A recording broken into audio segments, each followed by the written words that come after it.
With YNW Melly possibly being released from jail soon, prosecutors are doing everything they can to stop it. They've brought new evidence to the judge, including a surprising interview with someone from Melly's old crew, 4K Gold Block. This interview could explain why Melly may have turned on his two close friends, Sakchaser and Juvy.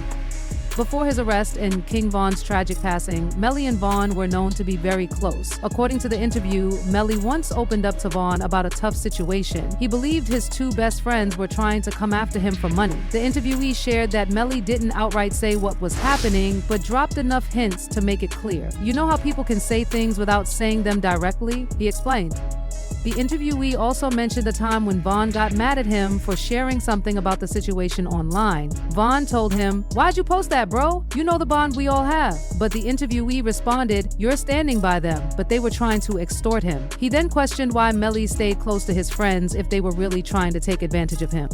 The name YNW is a registered business LLC where YNW Melly alongside Bortland performed local concerts, sold merchandise, and did promotions for companies in exchange for money. That income was deposited into a bank account and then split equally among the 4 YNW members, Melly, Bortland, Sakchaser, and Juvy, with each receiving 25%. However, Sakchaser and Juvy reportedly believed Melly didn't want to divide the money equally, and Melly did. Instead, Melly allegedly used advice from King Von to handle the situation, while what happened next made Melly's situation look even worse. After the crime, his actions raised serious suspicions. Melly isn't just facing charges of life in prison for the deaths of Sakchaser and Juvy. He's also accused of trying to cover it up. Melly and Bortland were arrested together, with Bortland facing charges of witness tampering. Prosecutors have filed 6 new charges against Melly and 2 others, including tampering with a witness, directing criminal activity, conspiracy to commit tampering, and unlawfully using a two-way communication device.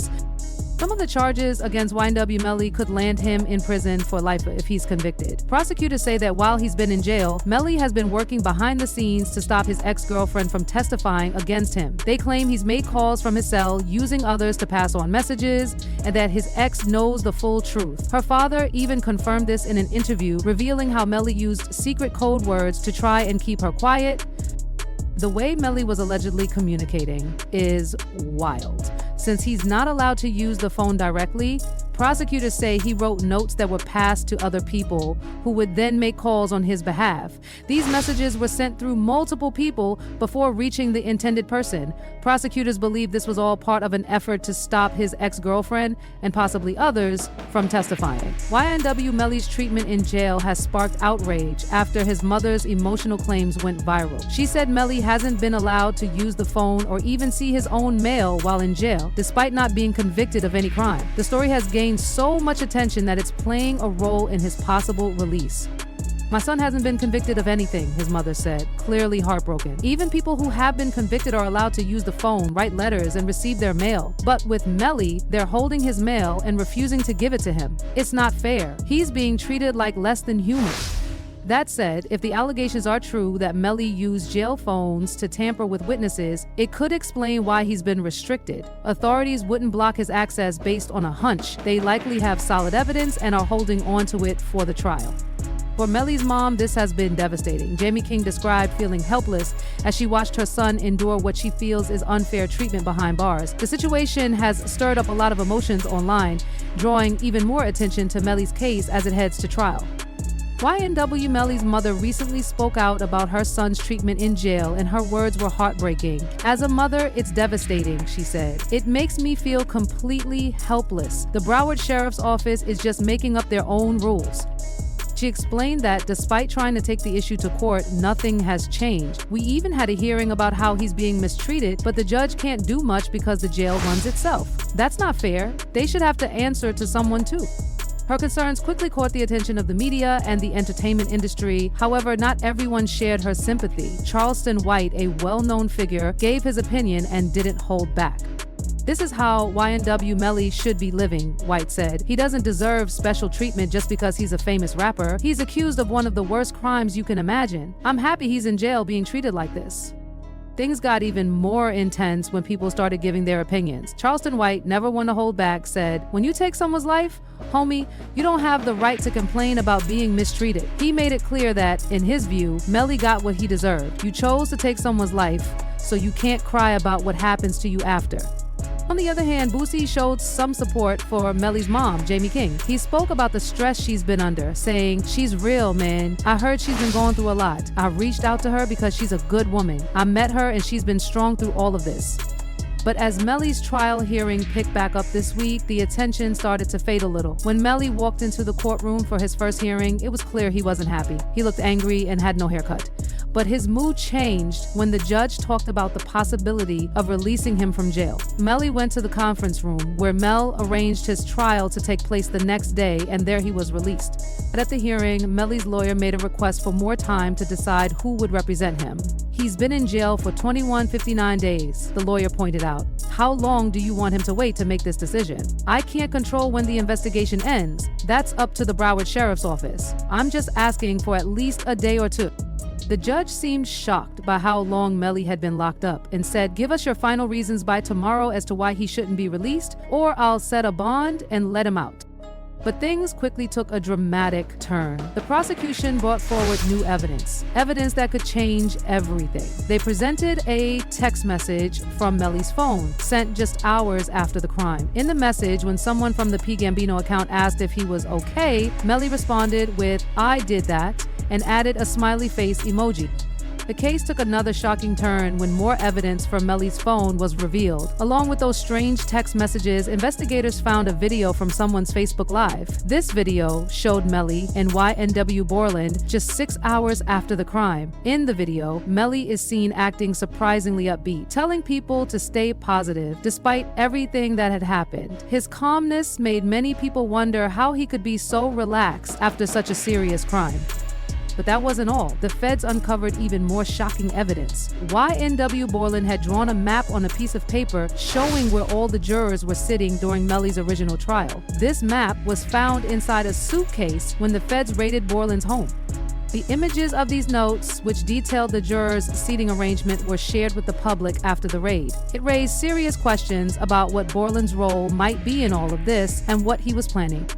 Things took a serious turn when YNW Borland was hit with a witness tampering warrant. The warrant, revealed by Long Crime Network, claims that between April 10, 2023 and July 22, 2023, Borland, along with others, tried to get a witness to withhold their testimony in YNW Melly's trial. This witness had been summoned to testify, which is a big deal.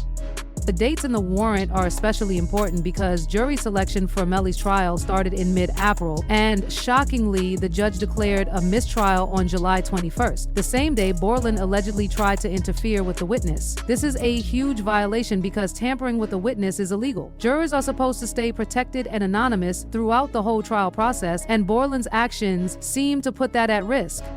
It didn't help that Borland had shown up to Melly's original trial for a day, which the prosecutors used against him. They painted Borland and Melly as people who would do whatever it took to try to influence the trial. Even DJ academics couldn't believe it, saying that this was exactly the kind of thing you don't want to have at your home.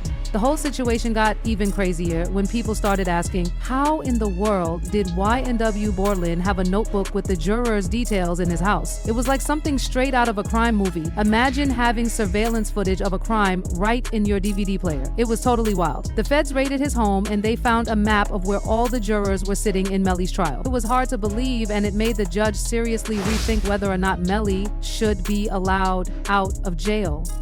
But Melly's lawyers didn't just sit back. They came up with a defense to prove Melly wasn't as involved as some might think. They pointed out that Melly was texting his ex-girlfriend in real time while the crime was happening. These texts seemed to show he was trying to stay calm while everything was going down. In Melly's original trial, the prosecutors also used GPS evidence to show that Melly was running down the street and hiding in a bush at one point. When he was texting his ex-girlfriend, he told her that someone had just shot up a car and was still trying to shoot at him. It all started with a text exchange between Melly and his ex-girlfriend. She asked him if he was okay, and he told her he was fine. But when she asked about his two friends, Sak and Juvy, he said he didn't know where they were or if they were even in the car. It seemed like Melly was being chased by a car full of rival street members, which added even more questions to the whole situation. But things weren't looking good for Melly in court. The prosecutors came forward with some major evidence, revealing that no firearm had ever been found. This actually made Melly's claim of a drive-by shooting more believable. The defense had tried to argue there wasn't enough evidence, but the prosecution had plenty of details to make their case stronger. Then came a key moment in the trial. Sergeant Williams used something called the stick method to figure out the truth. He placed plastic sticks inside the car and lined them up to match the holes made by the gunfire. This method helped paint a much clearer picture of what had really happened during the crime. The trial took a big turn when they matched up the bullet holes in the car to where Melly was sitting. It turned out he was sitting in seat number 17, and experts confirmed that 3 rounds were fired inside the car. They made it clear that none of the shots came from outside the car. All of them came from the back seat, on the driver's side. The key point was that the car wasn't moving during the shooting. One bullet showed some movement, but the rest were fired while the car was stopped. Then came a big moment. YNW Juvy's mother took the stand. She confirmed who was sitting in that crucial back left seat that Sergeant Williams kept talking about. Her testimony helped connect the dots, showing exactly who was where during the crime. This made it even harder for the defense to argue anything else. As the evidence piled up, the story became clearer, and it wasn't looking good for Melly. The prosecution had a solid case, and with every new detail, it was harder to deny the truth of what had happened. Melly's defense team had a tough fight ahead of them. The more the trial went on, the more it seemed like Melly's involvement in the crime was undeniable. In the courtroom, things got serious when a key witness, YNW Juvy's mother, took the stand. She was asked if she was related to anyone involved in the case, and she didn't hesitate. "Yes, I'm his mother," she said, referring to her son, Christopher Thomas. Then the questions started to focus on the green Jeep that played a big role in the case. She was asked if she recognized who got into the Jeep, and she confirmed she had seen it all. "Do you remember where your son got into the Jeep?" the attorney asked. "Yes, he got into the back seat on the right-hand side," she replied, pointing out the specific spot. Then things got even more important. The next question was about the person who got into the back seat on the driver's side. This was crucial because it tied directly to the investigation.